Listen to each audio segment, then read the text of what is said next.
Hi, welcome everybody to this fifth webinar of G-ScarS. Today we will speak and hear about lasers.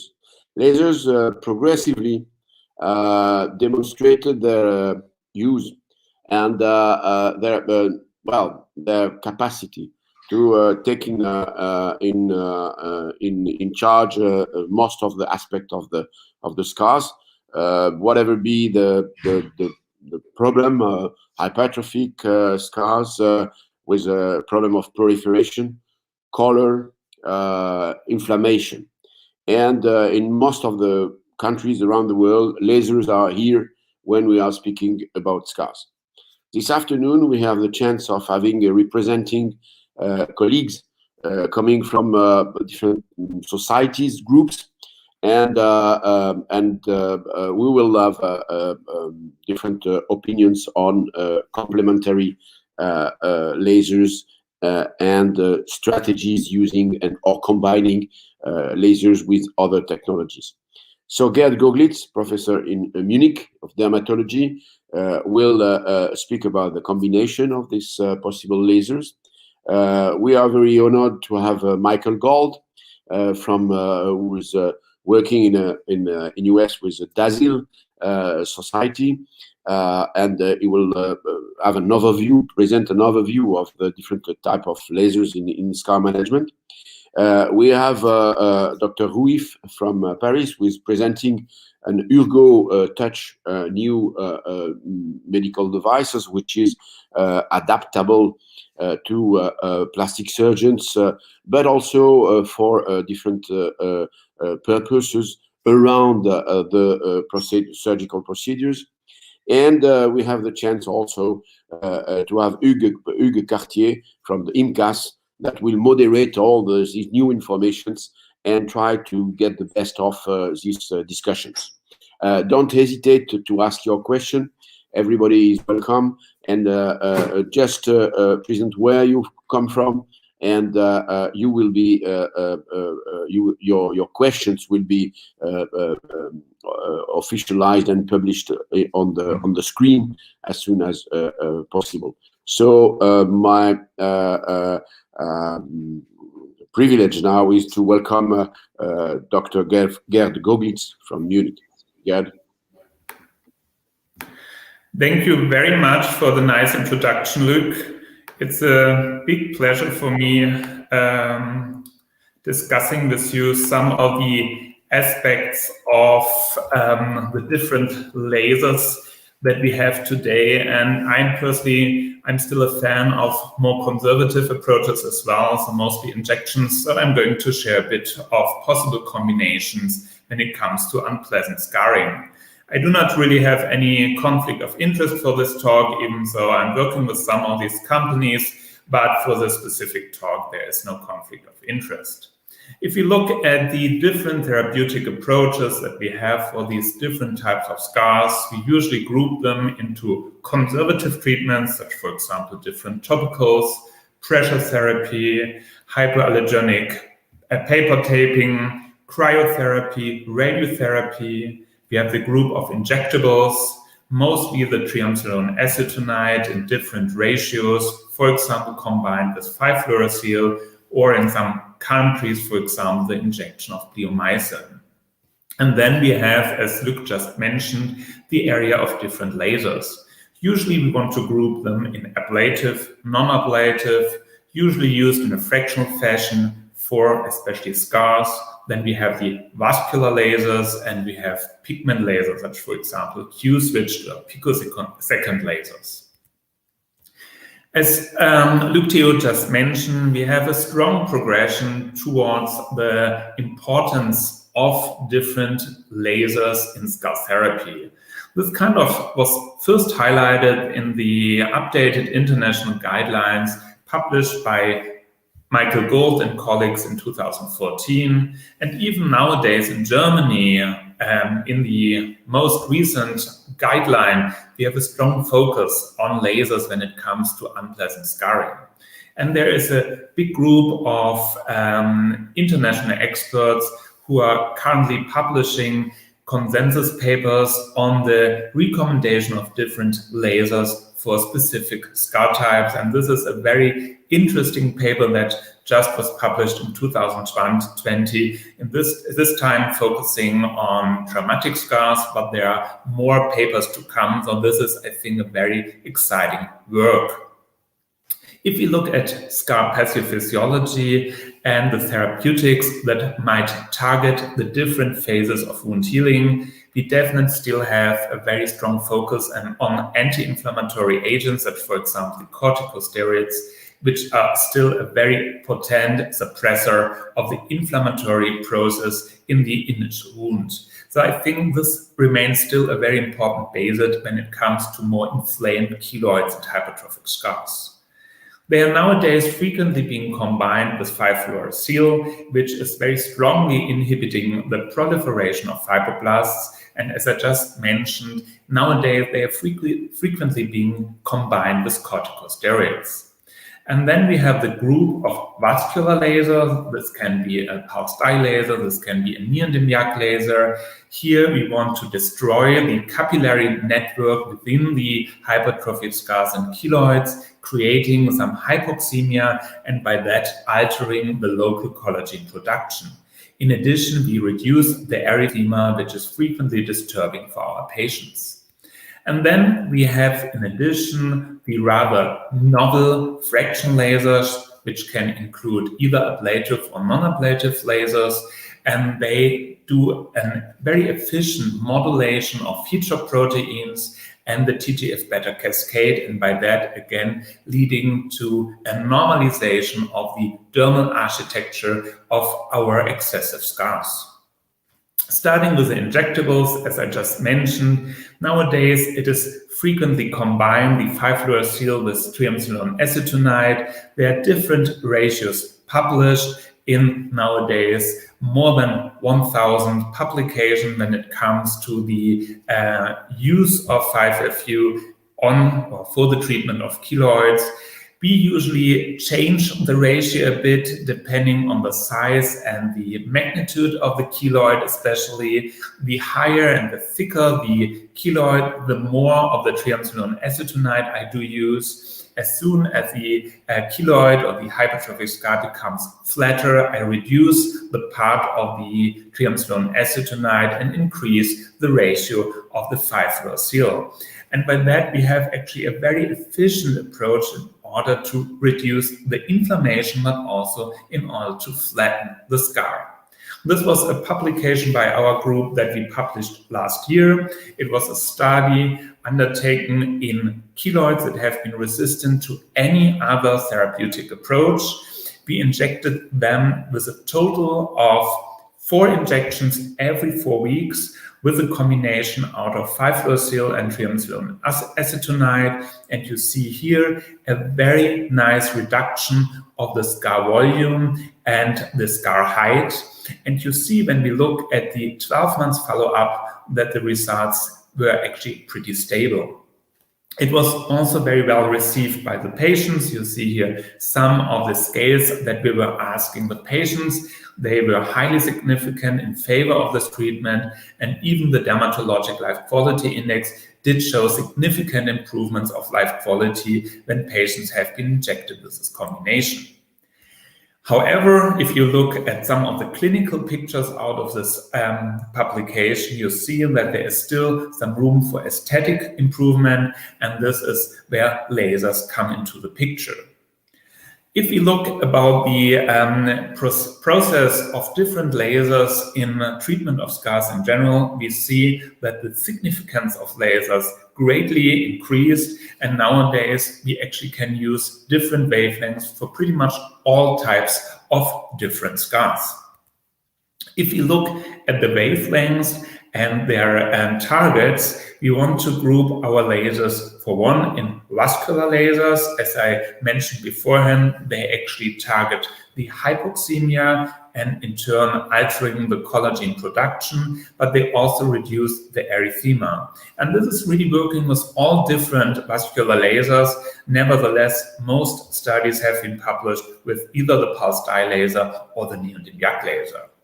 We can use pigment lasers for the improvement of the hyperpigmentations that we frequently see with these scars, especially the Q-switch rubin, for example, or picosecond lasers do actually work very well when it comes to hyperpigmented scars.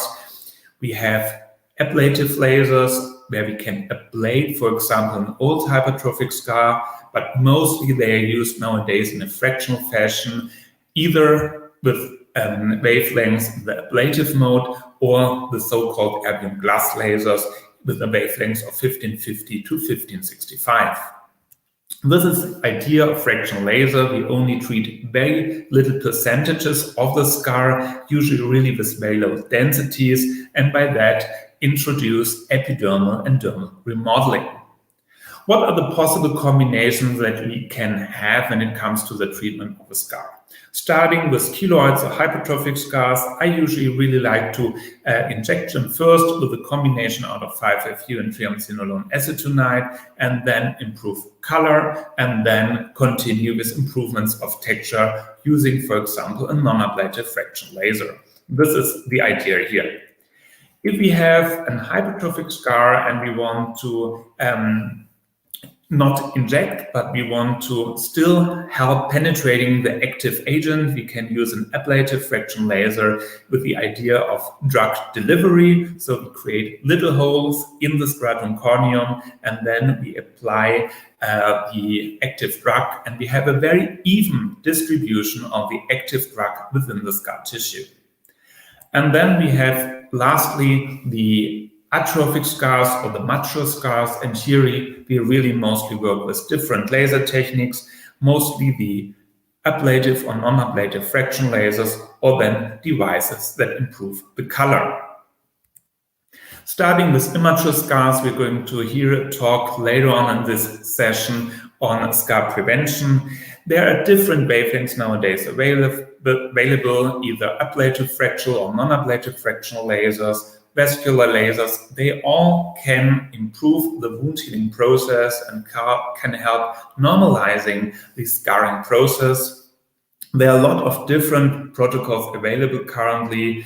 There's, I think, one message: we start earlier than we used to in order to help preventing an unpleasant scar.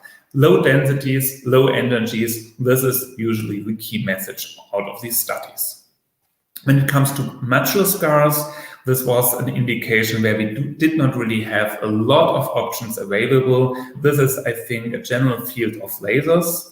We did a study with a non-ablative 1665 nanometer erbium glass laser, where we actually treated sulfam scars. Per definition, they are linear mature scars, mostly, especially when patients come later.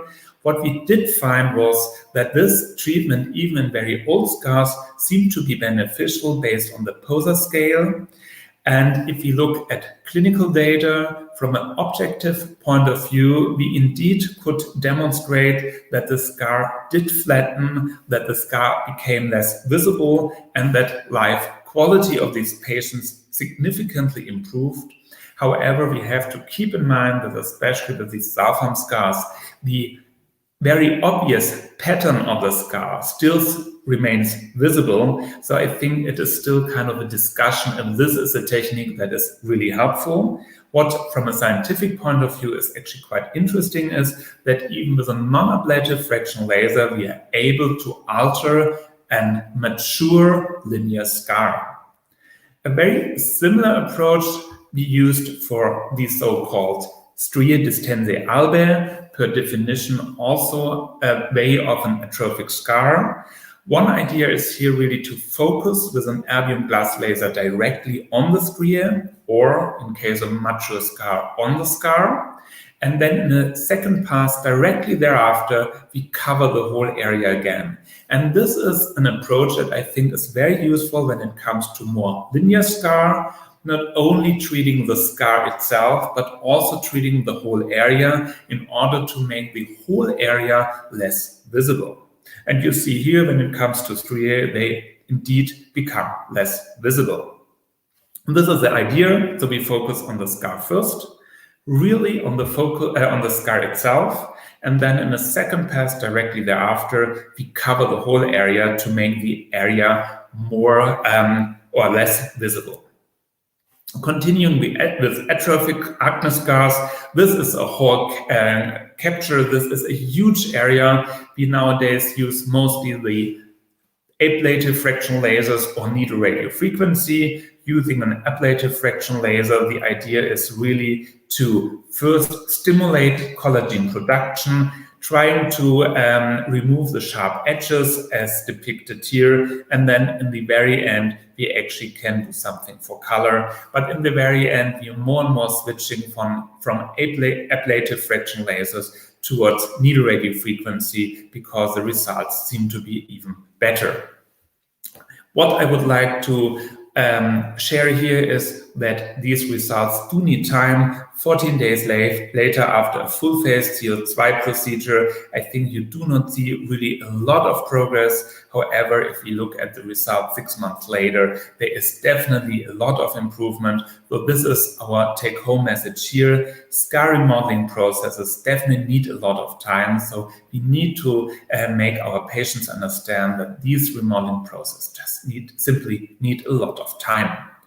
Continuing with keloids, as I initially said, here I personally feel more comfortable not starting directly with lasers. I want to reduce inflammation first, usually nowadays mostly with a combination out of triamcinolone acetonide and 5-FU. We inject it in order to flatten the scar, and then we have two possibilities, either to first reduce erythema using a dye laser or even an IPL, or we actually can use a combination out of a fraction laser and a pulse dye laser. This is a combination that you even can use in the same session. With hypertrophic scars, I more and more have the tendency to really employ the drug delivery I mentioned earlier, because we have a very even distribution of the active agent. We create these little holes and then we add our active agent on top of it, let it penetrate, which works very nicely. The idea is really only penetrating the stratum corneum, maybe the very superficial part of the epidermis, and by that we help the agent distributing into the scar tissue, but we do not really need high energies, so potentially we can also use it on active keloids.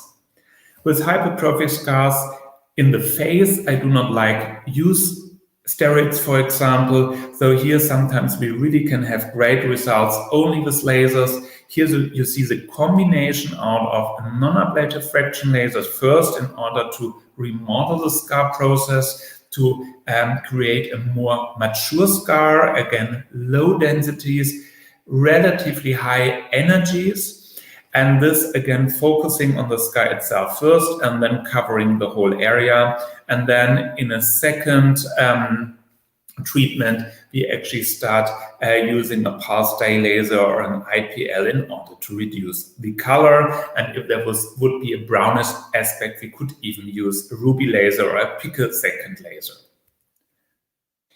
Burn scars, I think, are still today the most complicated scars.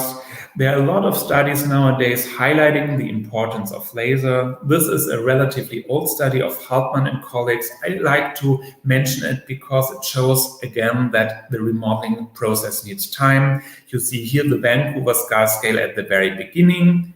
Then you see the result of the Vancouver scar scale after 3 sessions, around 5 months after the initial start of the study. You see that it improved by 50%. And then you see the follow-up 30 months later without any additional treatments, and you see that the Vancouver scar scale further improved. So again, scar tissue needs time to improve. This is our treatment protocol. We go with the ScarFX first in order to introduce the collagen remodeling. Then we ablate with a high density the elevated areas of the scar. And then in a third pass, we use the active FX in a moderate density covering the whole area. We did a study on this protocol together with Matteo Tretti-Clementoni, where we really did a split scar design. We treated only once and tested for all objective measurements and could demonstrate that there was significantly improvement of objective and subjective measurements with regards to the scar in comparison to the untreated area. However, when it comes to clinical improvement, it is really mostly many sessions that we need in order to have a clinical beneficial effect. But if you look at the result here, and this has been part of the follow-up study where we treated these patients usually around 4 times every 3 months with the fractional CO2, you actually see, I think, stunning results, and this goes hand in hand with significantly increased patient satisfaction and life quality. In the very end, however, burn scars are complicated, and I think we really need to gather together all the different approaches that we have available. This includes drug delivery, this includes fraction lasers, this includes injections, and this includes vascular lasers, and definitely a lot of time and unfortunately a lot of sessions. So in conclusion, when it comes to elevated excessive scars, if there is some inflammation, I still go for triamcinolone acetonide, most preferable in combination with 5-fluorouracil. If we have no inflammation but erythema, I go for the vascular lasers. And nowadays, more and more also use IPL, especially in patients that are not too tanned. And when it comes to a situation where we do not have inflammation, where we have a flat scar, but we still have irregular texture, I love non-ablative fraction lasers. If we have a mature irregular scar, if we have erythema, again, focus on vascular lasers. Focus on texture is nowadays mostly the erbium glass or a fractional CO2 laser. And when it comes to pigmentation, it is mostly the hydroquinone, Q-switched or picosecond lasers. In the very end, however, I think the most important thing is that we want to define the respective scar type, differentiate into active, inactive, if there is a problem with the color or the redness, and also have a feeling for the thickness of the scar. Combination of lasers with injectables during the inflammatory state, I think, is still key. Otherwise, we have a lot of recurrence at the very beginning, so the scar just simply does not really improve. Some wavelengths may be combined within one session, such, for example, an erbium glass laser or an IPL or a PDL. Limitations, however, till to date are keloids, especially active ones. We need multiple sessions. It is very cost intensive for patients, and I think it is very important to communicate to our patient that this is really a long run, that it just simply takes time till we really manage to reduce these keloids with regards to size, with symptoms, and the aesthetic appearance. Thank you very much.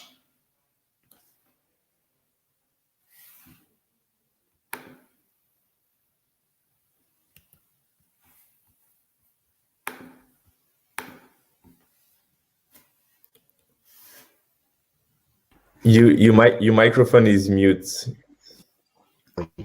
So thanks, Gerd, for your presentation. First question, if I'm a young practitioner, for pulse day laser, I understand we don't have a lot of device on the market, but for CO2 laser or maybe erbium laser, how to make the difference between the different laser? Because it's more difficult, CO2, which one? Well, I think we need to differentiate. With regards to vascular lasers, I completely agree. A pulse laser is not available in every clinic. So this is why I mentioned the IPL. If you have a good IPL with a good cooling device, I think nowadays an IPL can be used. It is even highlighted in the most current guidelines in Germany. But be careful, IPL creates more heat than a pulse dye laser, so you want to really have very moderated settings. When it comes to an ablative laser, we really need to differentiate in between erbium YAG and CO2. An erbium YAG is a cold laser. and it does not really introduce a lot of collagen remodeling. So I think it is really more the choice for a CO2 laser when it comes to scar remodeling. And then it depends really on the pulse mode. Do you have an ultra pulse or a super pulse? A super pulse does not penetrate as much as an ultra pulse, but not everybody has an ultra pulse. With most of the scar, you're actually quite fine using a super pulse. The ultimate approach is an ultra pulse laser, and if you have the NCOL, the ultra pulse of Luminous, you even have the possibility of the scar FX, but I think it's not really necessary for every scar, only for the very thick ones. Yes, but it's important to know that you have to reach the bottom, the foundation of the scar. So more the size of the laser, more you can go deep. If the size of the laser, if we compare Luminous active scar, the point is 1.2 millimeters, and with the scar FX, the point is only 120 microns. So it makes difference, 10 less. So the question that you have to, maybe if you want to buy a CO2 laser, it is important to have two handpiece with two different sizes of spot size, one to penetrate, on one is more to resurfacing, to dermabrasion. It's very important to insist on that. So the second question, with a question from Kenneth Dolinchuk, why fractional CO2 are compared to fractional erbium YAG, which is less injurious? So explain again. It's very important because the both, in my clinic I have the both, but how to make a difference when you have only money to buy one? So if you focus on scars and you need to choose if you go for an erbium YAG or CO2, I would always recommend a CO2 because it is just a completely different way of modulating scar tissue. Erbium YAG is a cold laser wavelength. It's not going to make a huge difference when it comes to scar remodeling. Okay, it can flatten the scar a bit, you can ablate, but when it comes to the modulation or the introduction of the remodeling of scar tissue, I think the CO2 is much better. Yes, but if I treat only high phototype, what's the difference between CO2 and erbium? No difference for you. Sorry? For pigment, for high phototype 3, 4, 5. I even treat phototype 5 and 6 with the CO2. It depends not only on the wavelengths, but it depends a lot on the density of the treatment areas, The higher the skin type, the more careful I am with regards to density and also with energy. But in general, if I want to remodel scar tissue, I'm actually working with pretty low densities, so I'm not very afraid of hyperpigmentations. So it's not really a problem for you, the pigmentation, if you manage the scar. Okay. No, because of the step-by-step procedure. If I'm talking about a keloid or a burn scar, I think the hyperpigmentation at the very beginning is not my main problem. I want to flatten the scar, I want to make it inactive, and long-term I can use hydroquinone or a pigment laser in order to improve pigmentation, if it's even necessary. Okay, second question from Vivian Good. Thank you very much for your very interesting approach. When do you start with the treatment of immature scar after surgery? I know, it's a very good question. We had this discussion just in Germany on a huge symposium. So the problem is, I think we do not really have clear recommendation here yet, because all the studies what we have are a bit in favor of starting earlier than we used to, but I think there is not really a clear protocol that has been let's say supported by very many studies. What I personally do is that I still wait till the healing process has let's say really started. So I usually wait around 4 weeks till I start usually in the face with a vascular laser, on the body usually more with a non-ablative fraction laser, but there's more like a feeling. The problem is which patients do you want to choose? Are you only go for those that have an increased risk of unpleasant scarring? Are you going to go for all patients? Or do you believe that your suturing techniques are so good that you just simply don't need it and silicone gel, for example, is enough?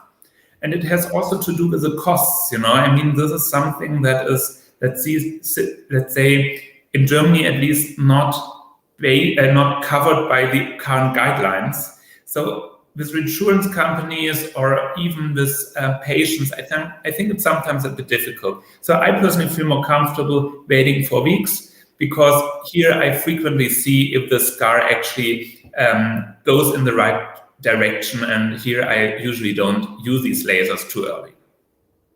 Okay. Another question: do you use ionic acid to elevate, to project the atrophy scar after or maybe before laser?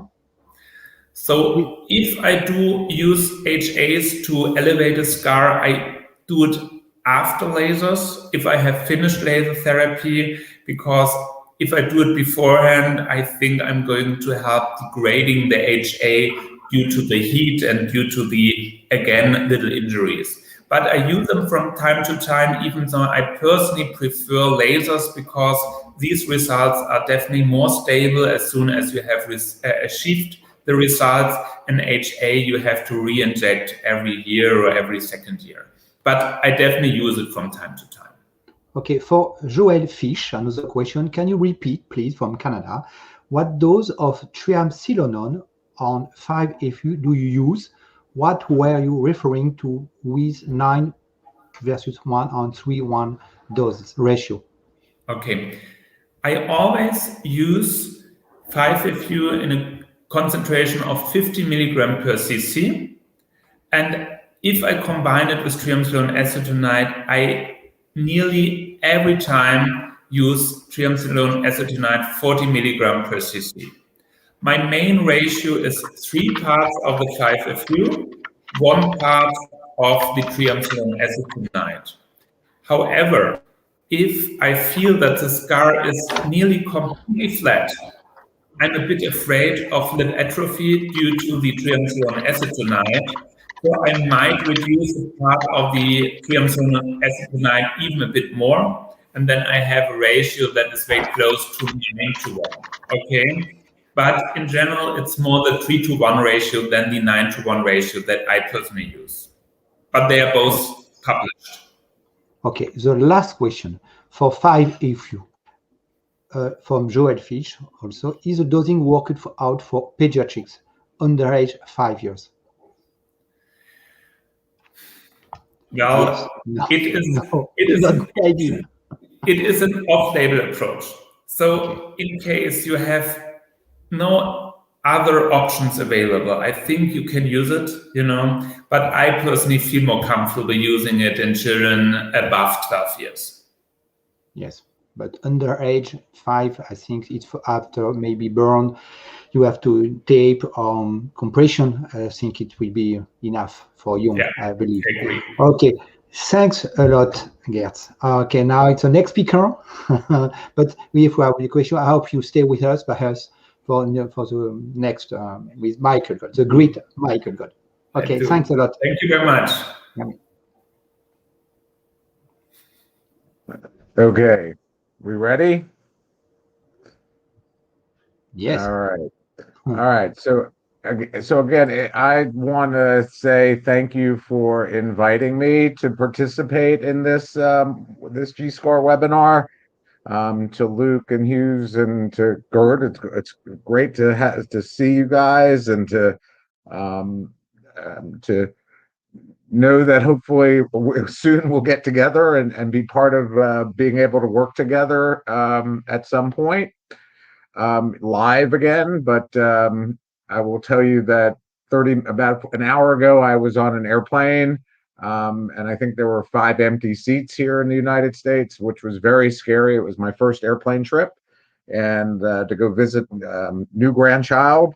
So after 13 months, I figured I had to go visit a grandchild. So, but it's was not my fun time being on an airplane. So, and those that know me know I love to be on airplanes. So I hope everybody's doing well, everybody's safe, everybody's vaccinated or getting vaccinated.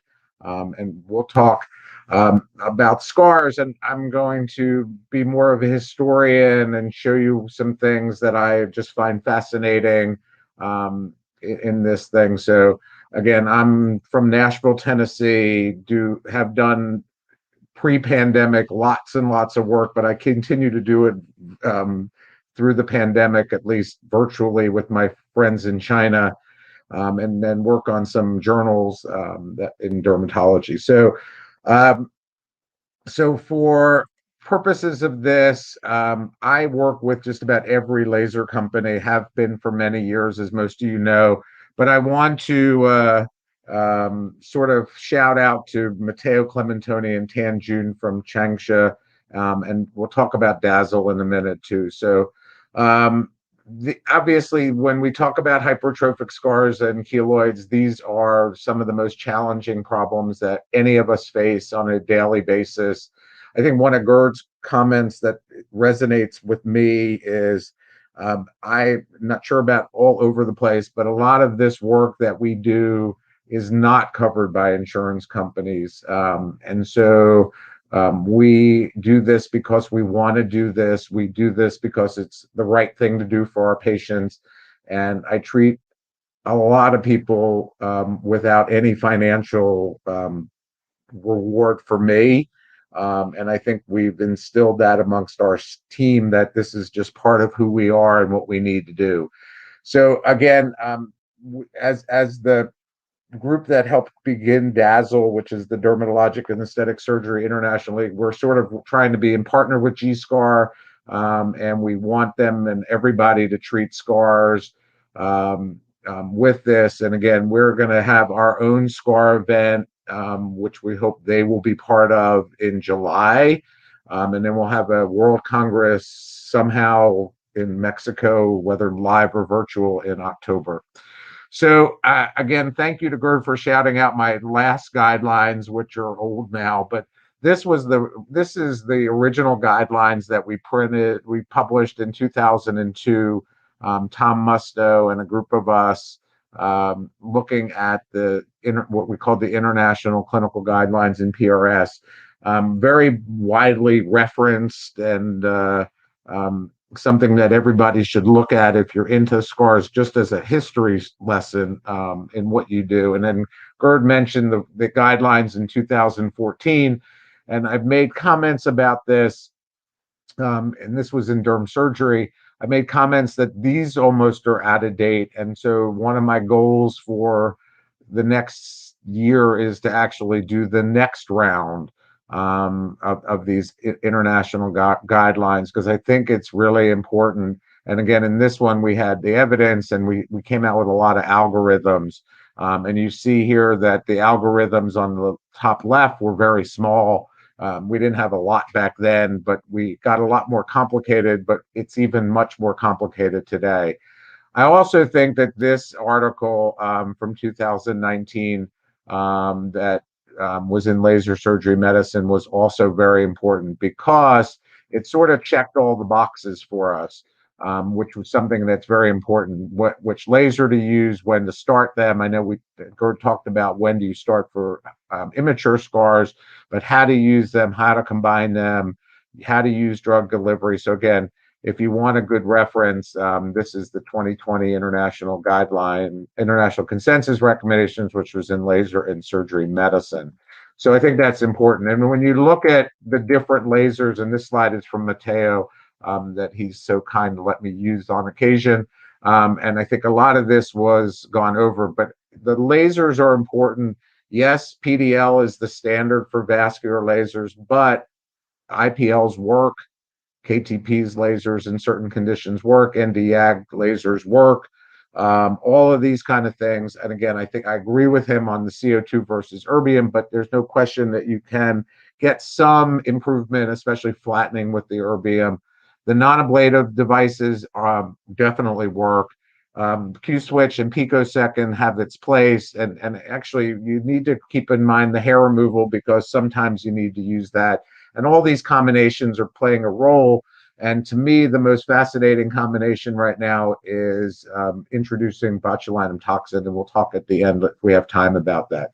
So again, I think that we know through certain studies now the time to start is early. So we want to get these treatments started as fast as we can. And here's some clinical work that sort of verified that kind of concept, that early starting is better. As soon as you can start, that's important. Whether you leave 4 to 6 or 8 weeks is needed in between treatments. I sort of wait the 6 to 8 weeks in between treatments because again, we want that collagen remodeling. We want everything to be there. So again, pulse dye lasers definitely can take the red out. They definitely can have an effect in flattening scars. This was work that Tina Alster did, over 20 years ago. So we know that this can be done, and we know we get improvements with that. So again, this is a great result of the red going away.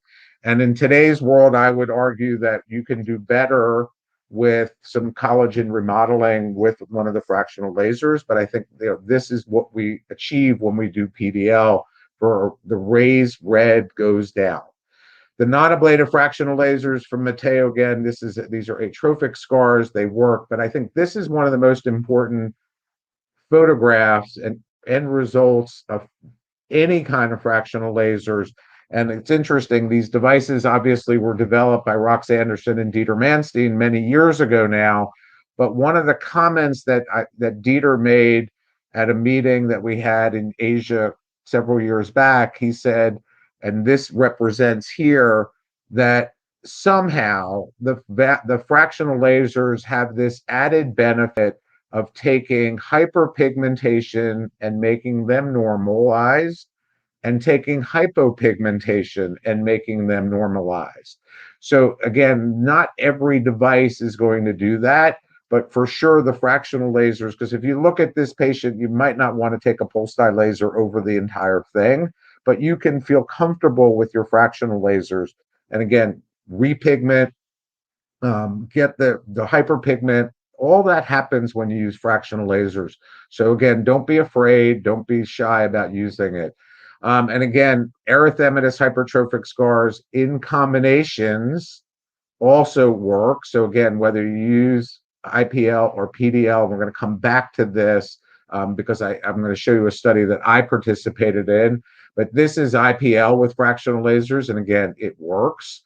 And again, if you look here, IPL vascular, this is actually just a vascular filter IPL, again, along with silicone gel. And remember the concept of, yes, the injectables are important and the drug delivery is important, but using silicone gel post laser, post anything, gives the patient something to do, and having the patient do home treatments is equally important as to what we do.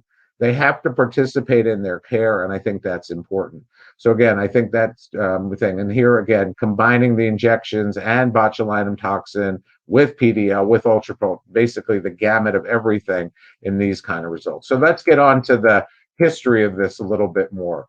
So why are we doing this for scars? And it goes back to 2009. Jill Weibel, Ken Beer, this paper that was in Journal of Drugs and Journal of Drugs and Dermatology, looking at these three twins, these three siblings who are identical. And you see here that they had burns as children. And again, Jill was able to treat them and able to show that she was able to improve it. What you see is flattening of the hypertrophic scars. The more flattened areas of those burns improved, and that was really important. So again, this became, and it's known as the 3 for Hope Foundation. So everywhere, again, there is in Europe, there is in the US, there are charitable organizations that you can ask for grants to treat certain patients if they meet the right criteria. So in the US, for instance, this is one of them. So if you've seen some of this, I apologize, but I still think it's important. So this is a woman named Lisa Cartelli. This is the house that she was in when it burned down. This is how she grew up. It was a natural gas explosion. This is her scarring throughout her teenage years. Here she is after 4 days of fractional laser. Here she is 21 days later, and she developed a foundation called Angel Faces here in the United States which allows young women with hypertrophic scars and keloids to be treated as a result of her foundation. And again, looking beyond the scars and embracing the loss and how she was able to transform a horrific event into a huge positive, and then again, pass it forward to others in need of this. And again, she treats all these people and so forth. In Europe and around the world, obviously, Katie Piper, who was a BBC correspondent, is the story that sort of helped resonate what else we could do with these kind of scars. And again, this is work that was done predominantly by Matteo Clementoni. But I think what's important to note is not only were the scars improved, but the functionality and the contractures were taken down as a result of what he was able to do with his fractional lasers. And that is very, very important. And again, it's work that we continue to look at now, as do others with this. And again, this is a note in the BlackBerry days. I have a new face, Matteo. It looks fantastic. Thank you. So fast forward in UK, there is the Katie Piper Foundation. It's a rehabilitation journey at our Burns and Scar Rehabilitation Center. Its primary function is to rehabilitate, treat, get them socially reacclimated, again, from acute burn services to everything else. This is Katie at one of her events. This is Katie Piper now. Devotes her whole being now to scars. And again, that brings me to China and the work that we've done in China. So again, I am going to sort of show you what we've been doing over the years. And so this is 2014, where we actually, part of a group that looked at just fractional lasers. I know there was a question about Asians and so forth. We treat these people every second of the day. And don't be afraid, as Gerd said, treat darker skin types, worry about the hyperpigmentation if it comes later, flatten those scars. But this is my group in Changsha, China. And we actually looked at patients that had fractional CO2 for photoaging. In the first study, we're able to show 1-year results, 2-year results, and then 5-year results. We then took this into using this into hypertrophic scars, and we've published about 4 or 5 manuscripts now, looking at how we can utilize and improve not only from the clinical part, but also the histological part and the cytochemistry part of what's going on with the scars in their laboratory. So again, some of you have seen some of these photographs of patients that have some pretty bad scarring. And again, just with these are just with fractional CO2, and some of them will say if they had pulse dye laser combined. But again, look at the difference and what you're able to do with these. And again, this one in particular, hypopigmented scar treated with fractional laser. It was a raised hypopigmented scar, and 5 years later, you can barely tell that it was there. Again, a pretty serious scar on a young girl. She's and had treatment, and you see the results here. So again, I think this is similar to what Gerd showed. Again, this is a pretty easy thing to do now with your treatments. This kind of result, you're able to really take these patients and transform lives. And I always say that we're actually transforming lives as a result of what we're doing. So surgical scars, when do you treat? Again, this is after suture removal. It's debatable if you wait a week, if you wait a month. We like doing it pretty quickly. Here, a patient with these kind of contracted burn scars, you can improve the result, the functionality of them. So we, a couple years ago, looked at whether pulse dye alone or pulse dye with fractional lasers were important. And again, we were able to show pulse dye helped, as shown here and here, but when we started combining the two, and this was the deep FX, not even the scar FX that Gerd mentioned, which allows us to go deeper. But you see the improvement here. So again, the conclusion from this study was the combination. All the photographs were sent blindedly to a group of physicians, and the combination was that we were able to treat. And if you treated these people, that this 3 months optimal scar duration was important for us, and we were able to penetrate, and the combination worked better than pulse dye alone. It also brings me again back to the charitable work that everyone in this field does, because in 2008 there was a really bad earthquake, and a lot of children were burned significantly as a result. And all of the physicians working with one of the laser companies volunteered their time, went to the area, and basically treated these children like you see here. So I think this is really important, and it shows the global cooperation that we all have and we all need to maintain as we move forward. So again, I'll take you through some other things that other scar results that, as you see here, that Dr. Tannen has just finished being the editor of a new scar textbook, which we contributed certain chapters to, which is now available right now in Chinese language, in Mandarin, but hopefully soon it'll be published in other languages. But again, really a good reference of what we're able to achieve. So again, you see the kind of improvements you can get. And again, changing lives is what it's all about to me as we move forward in all of these things. So again, the improvement this was a surgical scar from an injury, and again, improvement here. You see here before and after a hypertrophic scar. So this, when I first started going to China and realizing the magnitude and the number of these kind of bad scarring, and it was overwhelming, and to be able to work with them when I'm there, where they probably treat 30 patients a day, is also overwhelming.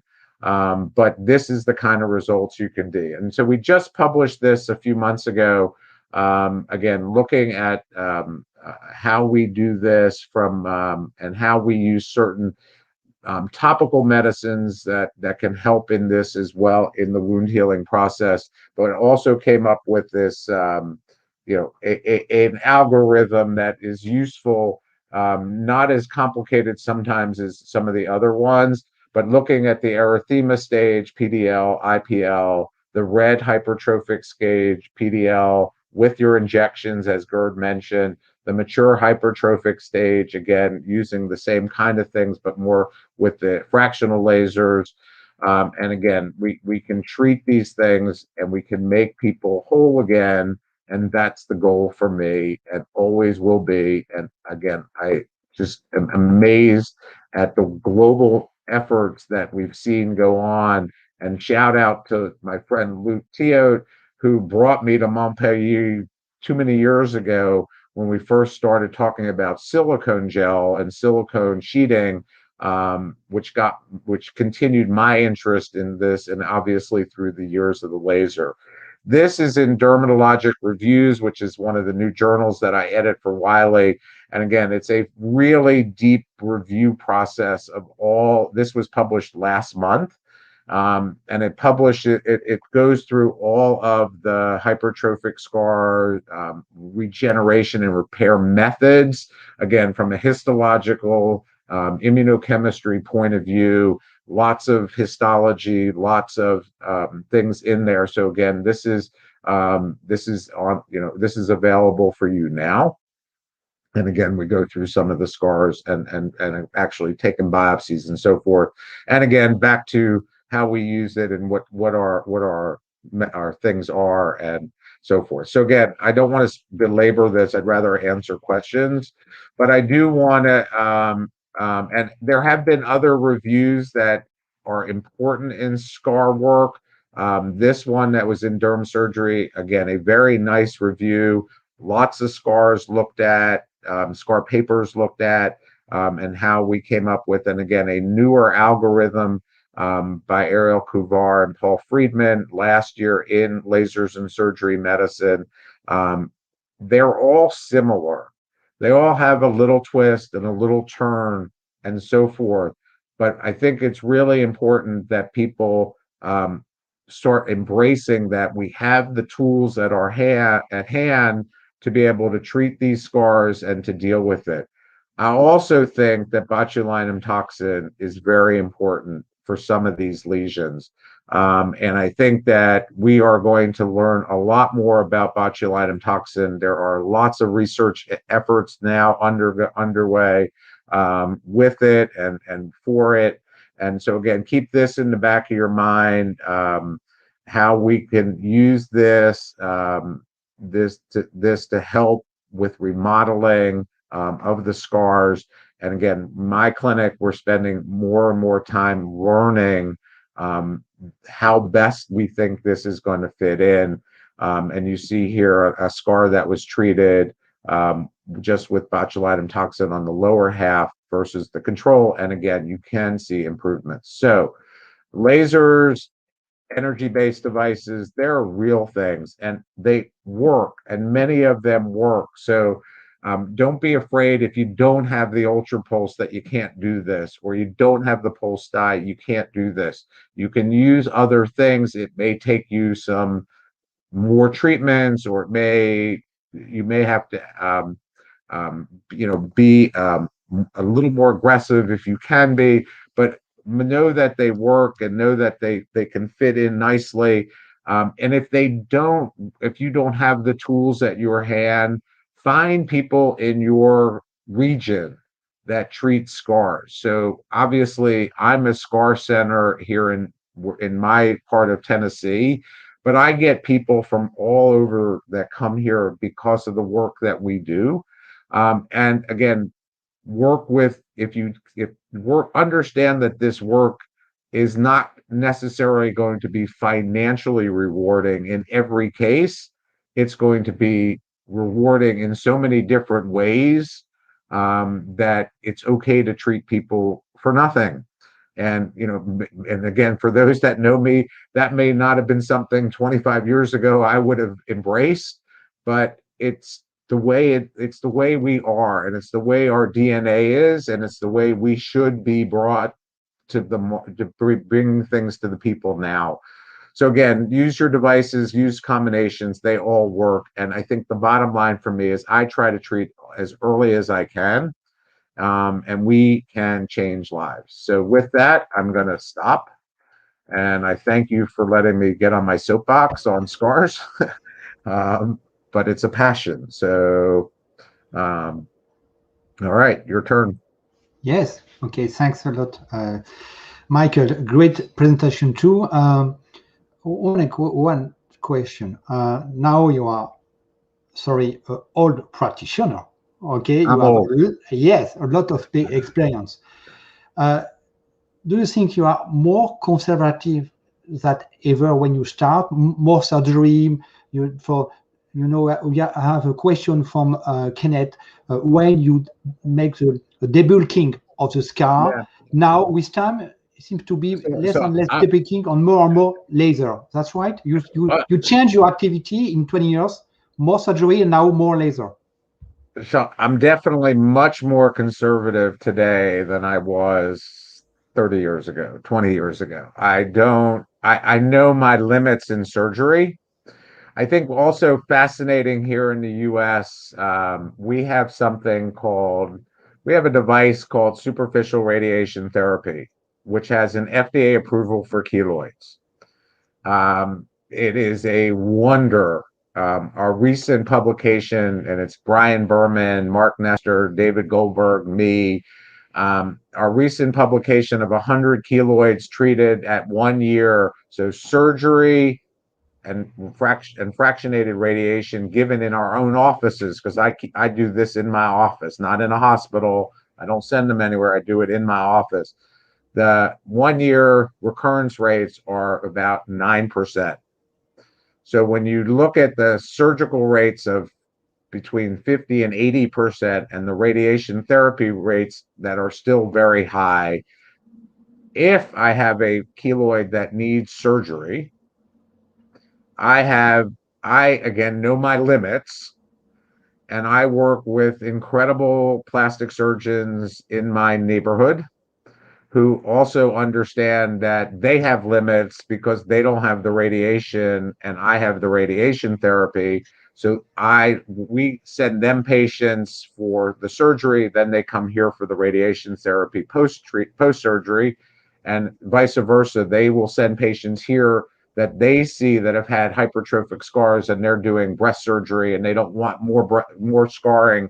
So we will do post treatment of radiation. So I am much more conservative in my own cutting of big lesions, but I'm also, when I think something needs surgery, I refer it to one of my colleagues, and then I'll do the radiation. But I think a lot of this can be done now with lasers. Okay. Well, one question between you have an experience between because maybe you can compare now cryosurgery and radiotherapy for you. So we are. It's interesting because I haven't done cryotherapy for this in a long time. Patient number 1 is ready to go, but the data suggests it works really well.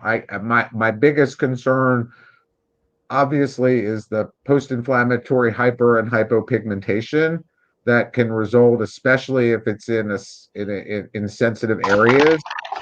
That's my biggest concern with it. But I think, at least my grouping or thought process, 20, 25 years ago, cryosurgery worked. It had some issues. It sort of went away. And again, we have an FDA device now that is approved. We are preparing to use it. So I don't have any recent experience with it. But I think cryotherapy done with the cryoprobes and the insertion into the keloid, they all work. Okay. Another question: could you confirm that you use a CO2 laser, fractional CO2 laser, and PDL, but in the same session, or you in the same session? And you start by PDL or CO2? So I don't know if there's an answer to that yet. So I think we usually I actually do fractional CO2 first, and then I bring them over to do PDL. Into a different room, and I do PDL after. My thought process is, again, I'm creating those holes, and I'm able to get deeper penetration of the PDL. Do I need that? I'm not sure, but I'm treating some really bad scars. So I think that's how we approach it now. And so, did you put in the same session CO2, PDL, and drug delivery with skin alone? Everything the same day. So I have no problem doing fractional CO2, PDL, intralesional corticosteroids, or 5-FU, whatever we're using, all in the same session. Okay. Another question, very simple. For white scar, okay, do you use a melanocyte graft? Does it work? So for vitiligo, it works. For vitiligo, I have, again, my training was dermal grafting for vitiligo works. I haven't done it in years. For vitiligo today, I use excimer lasers. Okay. If somebody has a raised hypertrophic scar that's hypopigmented, I will begin with a fractional laser just because of the photographs that I showed early on, when you can take hypopigmented lesions and repigment them with fractional lasers. If I don't get 100%, then I will add in an excimer laser. Okay. The last question, last one, about toxin. When we look at the indication, the numerous indications of toxin, when you use toxin, are very early, like laser, more Yes, later? so I think we're still learning all the details, but again, it's done at the time of the procedures that I'm doing. And then we just, again, we're learning the dosing, we're learning how much, we're learning where, how to do everything. But I think the literature suggests that we can do it at the time of our laser procedures. We enhance the effects of the lasers.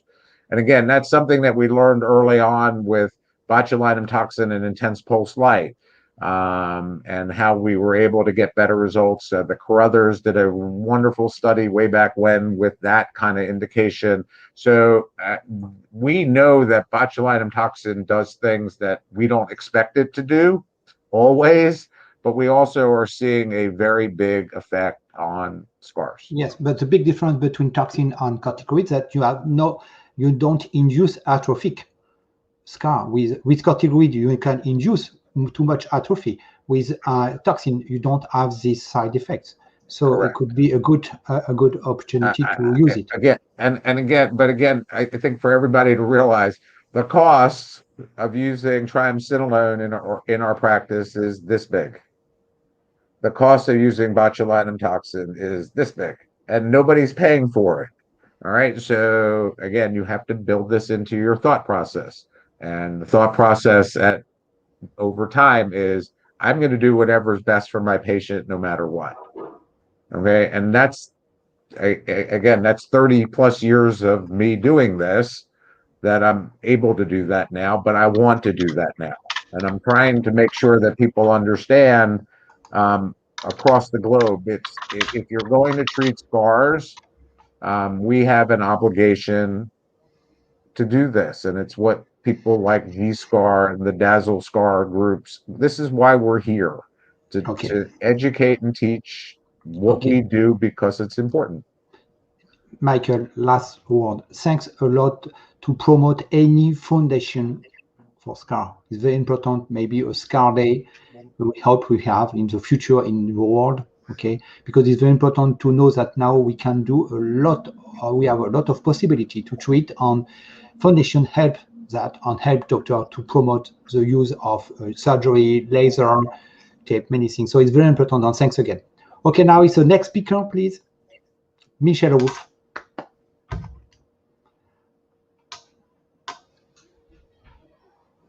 Okay, Michel. Michel Rouif is a plastic surgeon. He's a past president of the French Society for Plastic Surgery. He's not living in Paris, but in Tours. Beautiful town for wine too. It's not only Bordeaux in France. In Tours, you have a lot of wine too.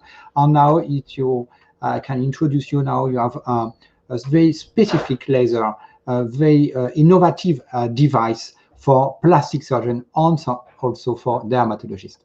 Thanks. Mute.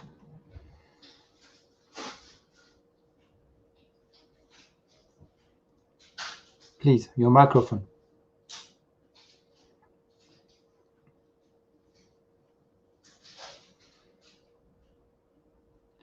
Can you unmute? Microphone, please. Oh, maybe I can do the talk for you if you want. Okay. Head, please. Just a couple words of Urgo. Urgo is a French industrial, well known for tape on many for in the wound healing, very well known, and they developed this device a few years ago, now 2 years ago, and I was lucky because I used it for surgery, damn surgery. And now the first device, it's a non-ablative laser, and the first device was developed 10 years ago You have a lot of publication, more than Do you 10 hear me? years. Yes, me too. Yes. Okay, and do you see Ah, the okay, pictures thanks. also? Thanks again. Okay, you can start your presentation. On. Is it okay? Yes. Okay, so I just put the first slide. Okay, you have the first slide right on screen. Yes, it's okay. So thank you, Eric, for your comments and your to introduce me. And also, I would like to thank G-ScarS Society and Luc Theo for inviting me for this talk. I have to say that I learned a lot about lasers thanks to Dr. Gauglitz and Dr. Michel Rouif. So I would say I'm a small guy for laser, but as a plastic surgeon, I was interested by the use of this laser I will present to you right now. So as you said, I was the president of the French Aesthetic Society of Plastic Surgeons.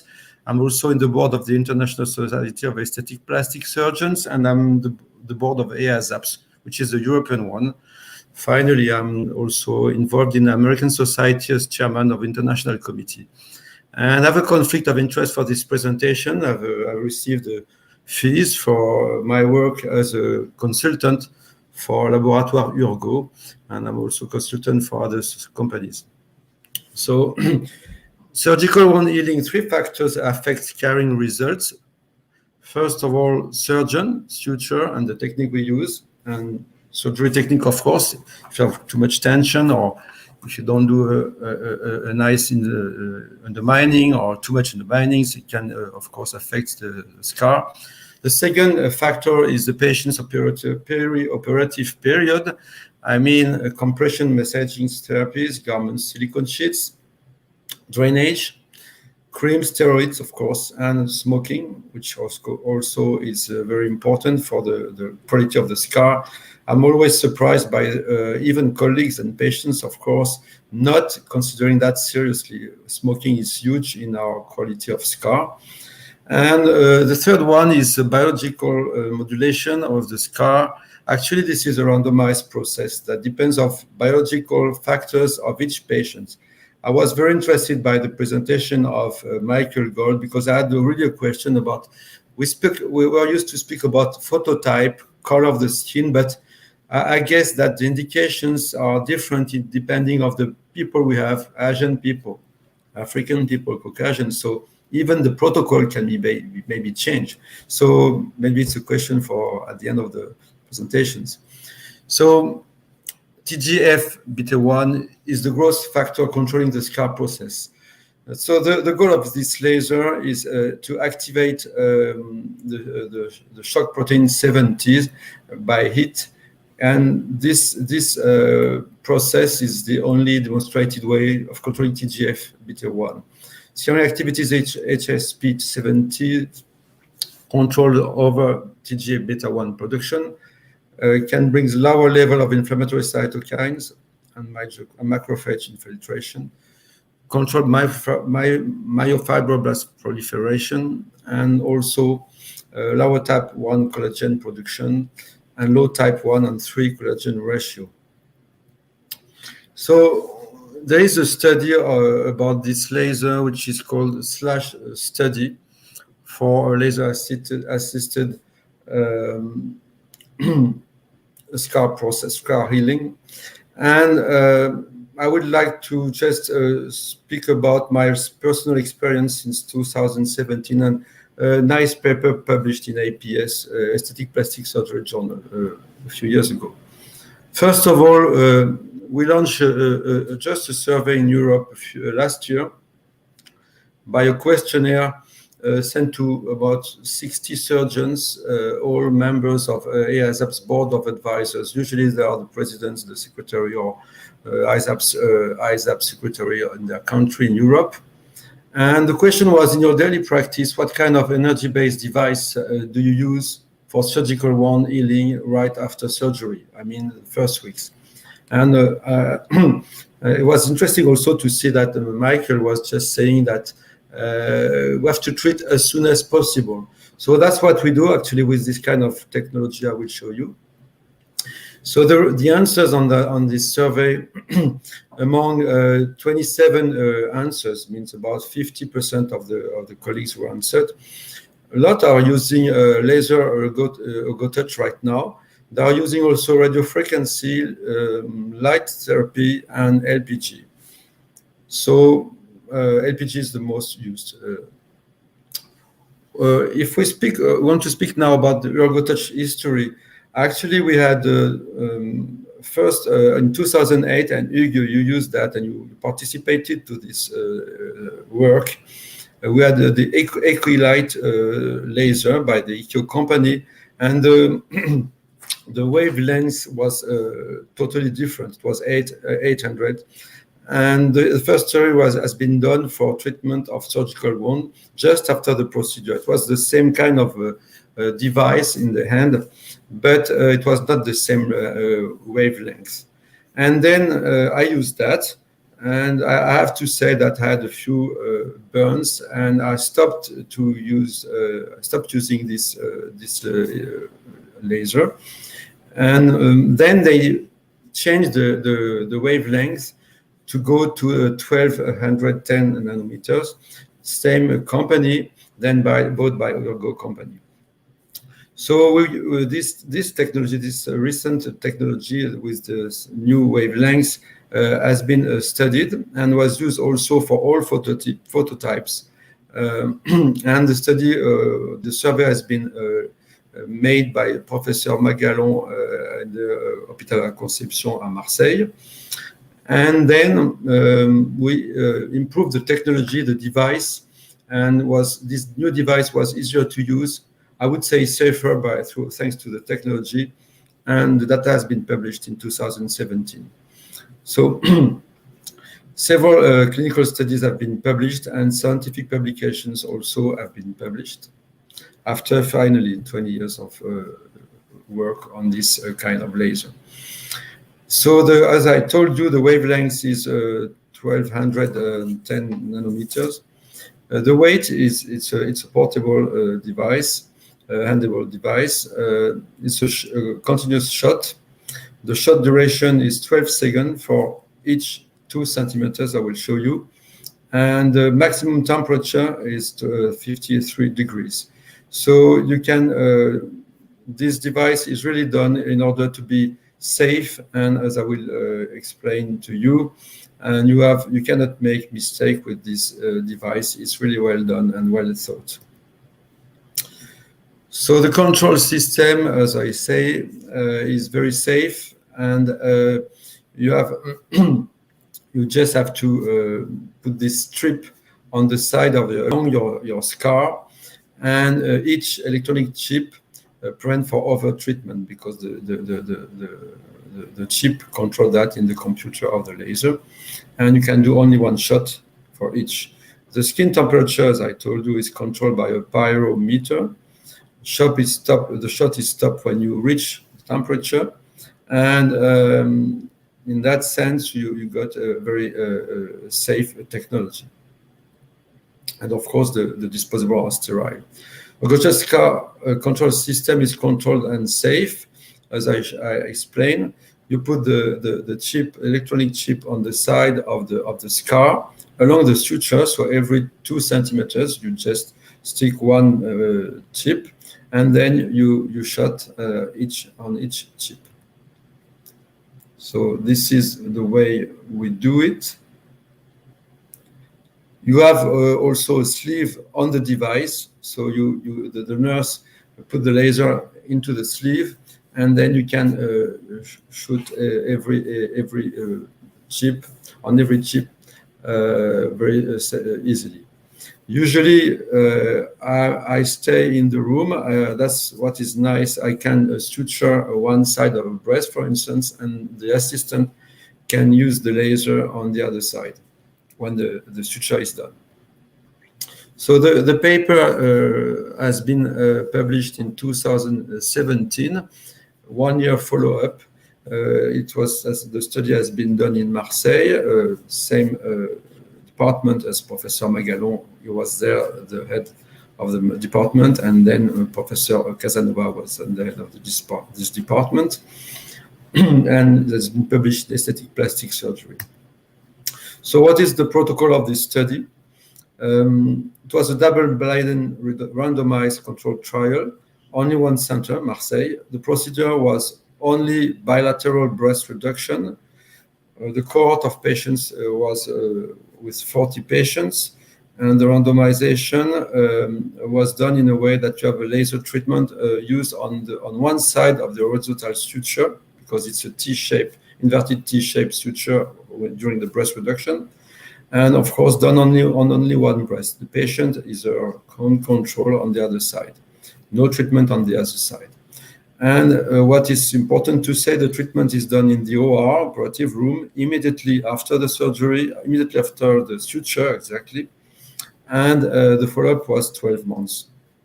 So, as you can see, one side of the breast reduction was treated. Sometimes it was the inner part of the horizontal suture, sometimes the external part. And you had the other breast, which was the control. And this technique of breast reduction, wise technique, is nice to control the tension of the suture. So I think it's a very nice protocol. About the patients, the patient of this, sorry, I just have to remove this. Yeah. So here are the cohort. Here is the cohort. 30 among 40 patients had already surgeries without any hypertrophic or keloid scars. As you can see, most of the phototypes were phototype 3. So the scar volume has been measured at week 24, means 3 months. Sorry, six months. The scar volume has been decreased of 36% on the treated side. You can see the picture. After 1 year, all patients have been significantly improved for the 3 criteria: volume, surface, and rugosity. So this is the camera we use is a very special camera in order to be able to use to evaluate the volume, the rugosity, and the surface. What about the patient preference? The patients prefer the treated breast with a P 0.025 at 1 year. As you can see on this, I'm sorry, the comments and the legend are in French. So we have a lot of pictures on the treatment of the side which has been treated and the side which is the control side. And in most of the pictures, so that's amazing, we have a really a better result on the side which has been treated. And as you can see, you have all kinds of phototypes in this study. Sorry, it's in French on the top, sorry for that.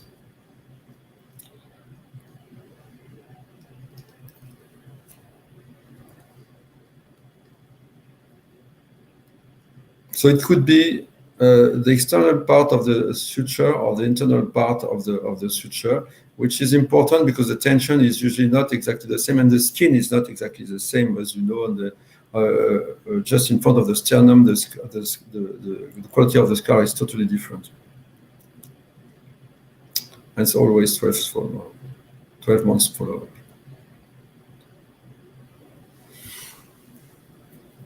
So that's nice to see on this one. Of course, it's about one case, this picture, but you have always, you had most often a better result on the side which has been treated.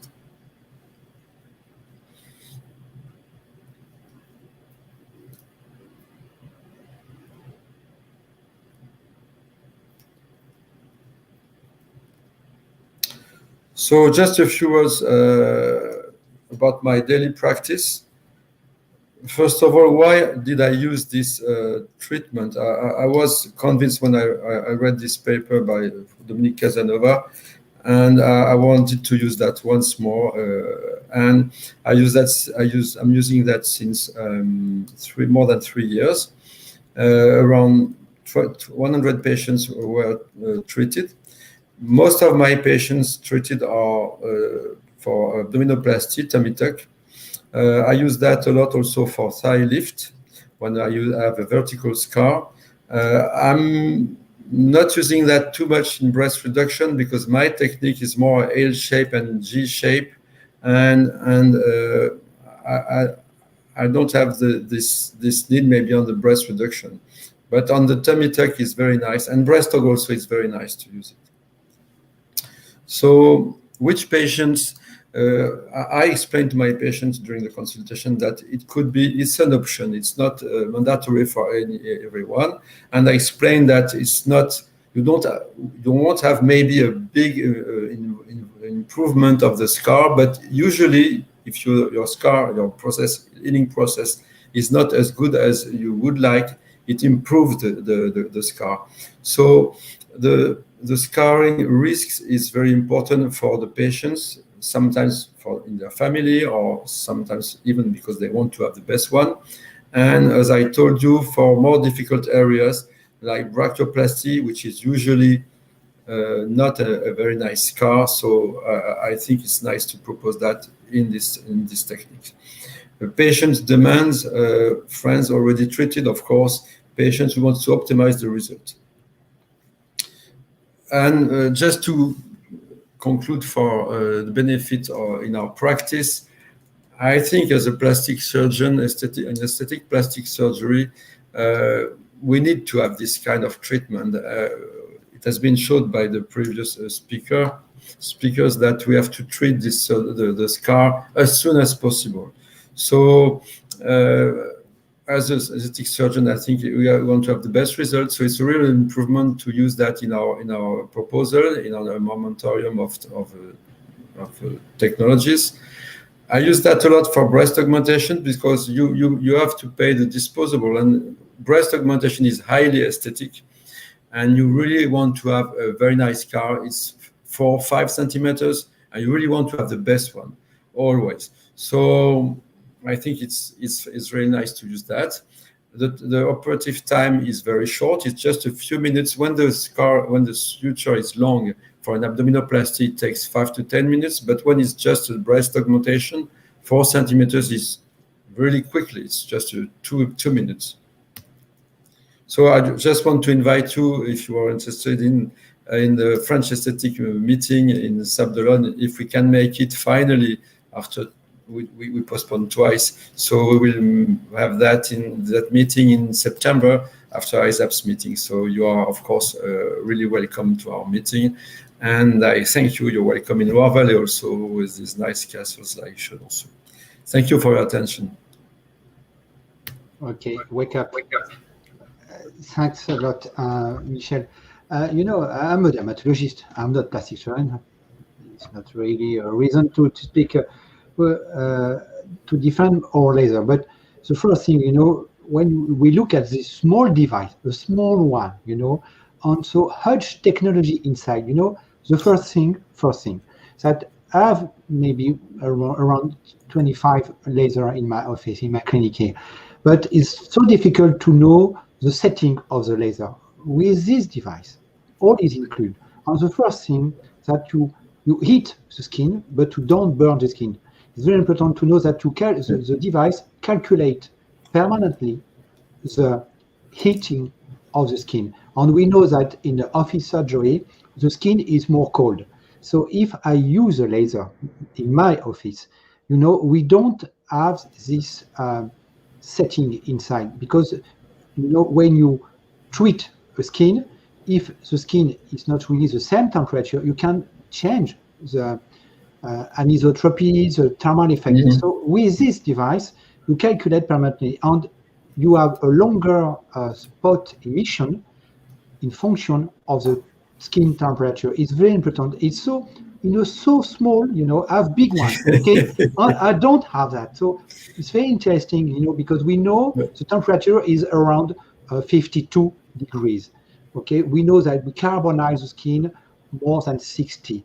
And it's very difficult to burn the skin with this device. Very important. That is the reason we can use during the surgery It's very important, you know, because the risk to burn the skin just after surgery is less. But can you mention about which thread we can use? Which thread you use? Is it possible to burn the threads inside the surgery? You mean the threads, the stitches? Yes, the stitches, sorry. Okay, so we have no problem with the stitches. We can use any kind of stitch of thread you use. So we have really, and I use also staples, you know, for insorb staples, which is like a Velcro, and we can use that with that. But these comments are very important, Hugues, about the temperature, and even the device is able to say, oh, it's too cold or it's too warm. I would say when it's too cold, we have to rewarm the skin, which is nice. You know, the pyrometer is very efficient, and sometimes we have to stop. And I fight always to have the good temperature in the OR, because you know that for patient safety, you need to have a warm OR, and the patients have to be rewarm all along the surgery. So, of course, I am not in the computer. I don't know how it works, but the pyrometer works very well, and the stitches, it's okay for any suture we use. So you confirm you have only two buttons, one for off and one for on. Okay. I see what you mean. Okay, we are surgeon, but yeah, we are 5 fingers, but we just need 2 fingers. Yes, and no, it's easy. It's really yeah, we have just the thumb and the second finger just to press on it, and it's really used and it's safe. That's what we like. Okay, and you confirm that for any color of skin, for any color. Okay. Any color. And the difference between the two wavelengths, the old one 810, absolutely, and the new one, that's the new one don't see the color of the skin, so avoid to burn, to have to be absorbed by the skin, the melanocyte target. On the second one, that it go deeper. Because the wavelength is higher, so you go deeper and you can penetrate until the bottom of the scar. So it's depending where you put your scar. You know, I believe that for lift, for breast, for back, it's not really the same. You know, for back, when the thickness of the skin is more than 5 millimeters, if your laser is too short to penetrate, it's impossible. So I guess it's in the process, being able to control the skin, because of course the fact to rewarm the skin is not so easy. If you have a thick skin, it depends on the phototype, and so that's the reason why this technology is really well received in order to prevent from burning and I had that in the past with the first generation of laser. Okay, so now we can have the conclusion with Luc. Luc, you are here, please. Yes, I'm here. I'm very glad, and I congratulate all the speakers, because this was a fantastic session. We learned a lot. We spoke frankly, I would say, and a lot of experience with Gerd, with you, with Michel, with Michael, and I think it was a very good session. So in conclusion, I would say that the next webinar, Gabriel, if you can put the slides on. Gabriel. Where is Gabriel? Here. Yeah, just a reminder that this book is free, is open access. You can download it for free, and you will see most of these colleagues who have made an effort to have a very huge book containing most of the surgical, non-surgical lasers, cryotherapy, others physical, which can be done everywhere in the world, and opted for. I was happy today to have the confirmation from Michael that charities are there, and charities are just here to change the life of these young boys and girls who suffer for life, I would say, for having been in the wrong place at the wrong moment. So thank you to everybody. The next slide, I think, begins to be obsolete, because not sure at all that the date will be maintained, seeing the pandemic, and we are working hard to either to maintain but a few chances for the moment, or to find a new date that will fit better with the willingness we have to join together in presential. Thank you again to everybody. Have a good weekend. Bye-bye.